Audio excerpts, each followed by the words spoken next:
With the NBA trade deadline just a few days away, we have to check in with Danny Marang. He's been on the Blazers beat all season and is plugged in. So, Danny, do you think the Blazers make a move by Thursday at noon?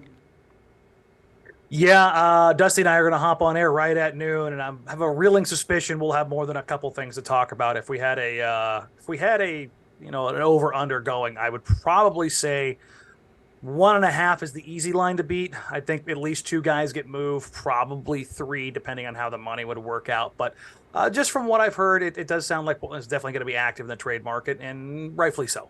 That's pretty big if that does happen, all things considered with this team. But I want to take a big picture look at things. And what do you think this team needs? They need to get bigger. If anything, you've noticed over the last couple of weeks with Jusuf Nurkic in and out of the lineup, and just things that have kind of led to one thing or another with them even downsizing. They need to get more length on the floor that's really athletic. They've gone beyond what they were a couple of years ago, playing slower. They want to be more athletic. They want to be more up-tempo. They want to be more aggressive defensively. Jusuf Nurkic just really doesn't fit that profile.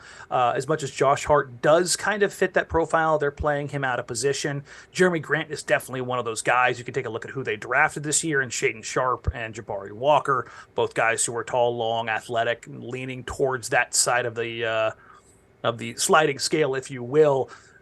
They've done relatively well for the most part when they haven't had Nurkic on the floor. There's definitely a stylistic change. So I think for them, it's the tangible things of size and athleticism, but they also need an edge.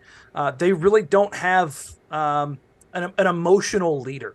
There's no Wes Matthews on this team. There's no real dog per se outside of Josh Hart, who kind of wears his emotions on his sleeve. But I think they need that in a little bit more size. As you've seen from some of the more physical teams in the NBA, they've been able to kind of dictate to Portland some of their terms, and they need to be able to counteract that with their own level of physicality and their own level of size. All right, Danny, let's dive in. Let's talk targets. What do you think this team is looking for? Shams Charania mentioned it last week. I believe it was midweek that Portland was in pursuit of Jarred Vanderbilt from Utah. 6'8", 6'9", 225-pound. Naturally gifted playmaking defender for the Utah Jazz, formerly for the Minnesota Timberwolves and Denver Nuggets. I got to cover him when he was coming out of high school at the 2018 Hoop Summit, and he displayed stuff that you knew was going to have him in the NBA right away. Funny enough, he was also in the same group with Gary Trent Jr., another guy that stood out at that Hoop Summit. But Vando's a kind of guy who I think that really makes a lot of sense, allows Portland, even though he's not a 7-footer, he allows them to play that more aggressive, athletic style, attacking defense that Chauncey Billups seems to favor or has leaned on at times with Drew Eubanks, or when they've gone to Justice Winslow or even Trendon Watford lately at the center position. And I think he allows them to be more switchable, more aggressive with their coverage schemes defensively, and just kind of get out in the open court. I think that's a guy you could really lean on. There's names in the center market, Mo Bamba from Orlando, Nerlens Noel from Detroit.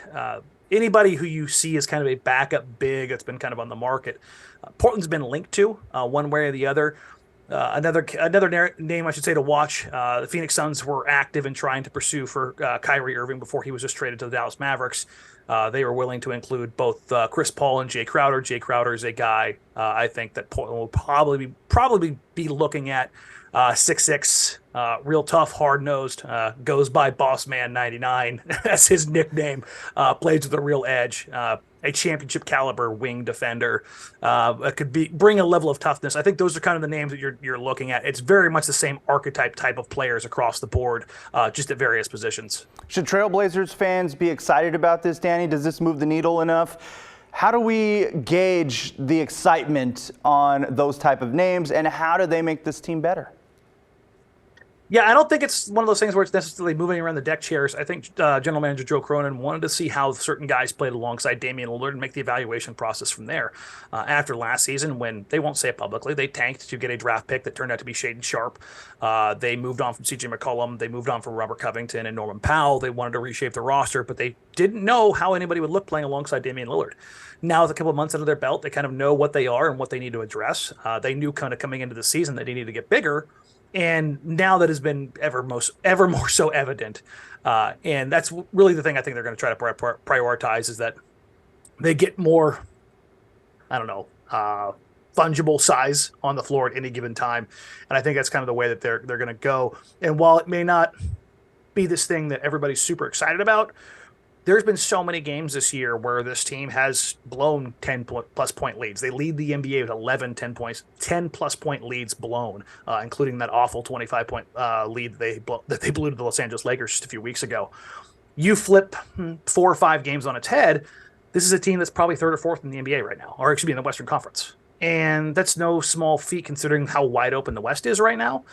And I think it's something that Portland fans should be excited about in the sense of that probably gets them back where they thought they would be, which is in that 5 through 7, 5 through 8 level. Maybe not a title contender, but it's one step closer. Joe Cronin has always said that he wanted 18 months on the job to kind of cycle through and get all their available exceptions and make the moves necessary. And if they make some necessary moves that balance out the roster, get them longer, fit more what they're trying to accomplish alongside Damian Lillard, who's literally on the best plane of his existence in the NBA over the last 45 days, you can start to see things kind of change and head towards the direction that they're hoping that will turn into the next iteration of Trailblazers playoff basketball. All right, Danny, so what are some of those hurdles to get to that point? What type of assets do the Blazers have to work with? And that's the thing is what they come away with this trade deadline. How impactful do they, if they move on from Josh Hart, do they get a first-round pick in return? Because one of the things that's inhibiting them right now is that a previous trade that acquired Larry Nance Jr. from the Cleveland Cavaliers prohibits the Portland Trailblazers, I should say, got Larry Nance Jr., but a first-round pick was sent to the Chicago Bulls. That pick has some rather deep protections on it, and for those that don't want to go too into the weeds, it essentially means that if the Blazers make the playoffs, they will convey the pick. If they don't, it's protected out into perpetuity until 2028. So the Blazers, in essence, can't trade any of their future draft picks until that pick conveys. And so they have got to kind of figure out which way they're going to go with that, which making the playoffs would kind of solve that situation for them.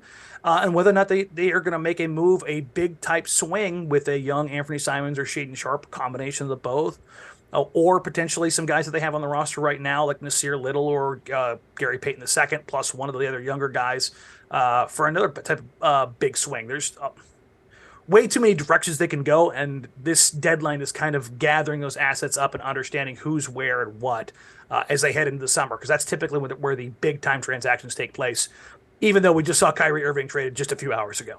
Right. So there's a lot of overarching themes that could take place, not just between now and Thursday, but heading into the offseason when Joe Cronin really has an idea of what he has to work with. Because as you mentioned, having that first-round draft pick locked up like that really prohibits what you can do. Yeah, it really does. That's the thing. If you even look at the Kyrie Irving trade, even though the Dallas Mavericks didn't have a ton of capital, they did trade a 2029 unprotected first. That is, you don't see that very often. I believe, if I'm remembering correctly, the pick that turned into Damian Lillard when the Blazers traded Gerald Wallace to the Brooklyn Nets, I believe that was top 3 protected. But because the pick landed outside of the top 3, the Blazers were able to get that pick, and it turned into a number 6 overall pick in Damian Lillard. So you have to be very careful when trading unprotected picks, and you have to be very certain that things are going to go your way. Otherwise, you hand a team an opportunity, which hilariously enough, the pick that became Kyrie Irving was traded by Neil O'Shea, the former Blazers general manager, when he was with the Clippers, that became the number 1 overall pick in Kyrie Irving. It all ties together. He is Danny Marang. You can catch him on the radio, 1080 The Fan, one half of the Danny and Dusty Show. And of course, as Danny mentioned, he's part of the Jacked Ramsays podcast. Make sure to check him out. Appreciate you rocking with us, Danny. Hey, anytime, brother. Take care.